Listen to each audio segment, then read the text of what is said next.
Bonjour à tous, aujourd'hui je vais vous présenter la fonction encode URL sur Google Sheets. Cette fonction permet de transformer un texte en une version compatible avec une URL en remplaçant automatiquement les espaces et les caractères spéciaux par leur équivalent encodé. C'est une fonction très utile quand on crée des liens dynamiques, par exemple pour pré-remplir un formulaire Google Forms. J'avais déjà réalisé une vidéo sur ce sujet, donc si vous voulez voir la vidéo et comment assembler tout ça, je vous invite à cliquer en haut à droite sur la petite fiche. Dans un premier temps, la syntaxe de la fonction encode URL est vraiment très simple, donc on doit simplement mettre égal encode URL et entre parenthèses le texte que l'on souhaite encoder. Et lorsque l'on valide cette formule, Google Sheet va nous renvoyer une version du texte convertie pour être compatible avec une adresse web. Les URL ne peuvent contenir que certains caractères qui sont dits non réservés. Cela peut contenir des lettres, des chiffres, des tirets, des points, des underscores, mais tout le reste doit être encodé pour éviter des erreurs ou une mauvaise interprétation par le navigateur. Par exemple, un espace va se transformer en pourcentage 20, ou un E avec un accent aigu va se transformer en pourcentage C3 pourcentage A9, ou encore un arrobas qui va se transformer en pourcentage 40. Pour vous expliquer un petit peu le fonctionnement de la fonction encode URL, quand encode URL transforme un texte, il utilise un standard d'encodage appelé l'UTF-8.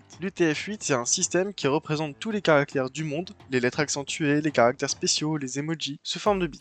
Ensuite, pour être intégré dans une URL, chaque bit est converti en notation hexadécimale précédée d'un pourcentage. C'est ce que l'on appelle le percent encoding. Donc quand vous voyez quelque chose comme ceci dans un lien, c'est simplement le texte crème vanille traduit en UTF-8 puis converti en URL encodé. C'est exactement le travail de la fonction encode URL qui le fait automatiquement. Voyons ensemble avec un tableau d'exemple. Je vais vous apprendre à utiliser la fonction encode URL. Pour ce faire, il n'y a rien de plus simple, on va simplement taper encode entre parenthèses URL avec le texte que l'on souhaite convertir. Donc ici, on va mettre la cellule B8. Lorsque l'on entre, on obtient bien notre texte qui est encodé en UTF-8. On n'a plus qu'à étirer vers le bas notre formule et on obtient bien notre texte qui est encodé en UTF-8, comme ceci. Donc là, on peut directement voir que le arrobas se transforme en pourcentage 40 par exemple. Voilà, vous savez maintenant comment utiliser la fonction encode URL sur Google Sheets et surtout ce qui se passe derrière, une conversion de texte en UTF-8 puis en format compatible URL. Si cette vidéo vous a aidé à mieux comprendre la fonction, n'hésitez pas à liker et à vous abonner pour suivre davantage de contenu sur ce genre. N'hésitez pas à me dire en commentaire pour quelles raisons vous allez utiliser cette fonction et n'hésitez pas à me poser également des questions en commentaire si vous en avez sur ce sujet. Merci à tous d'avoir visionné cette vidéo et moi je vous dis à la prochaine pour une nouvelle vidéo.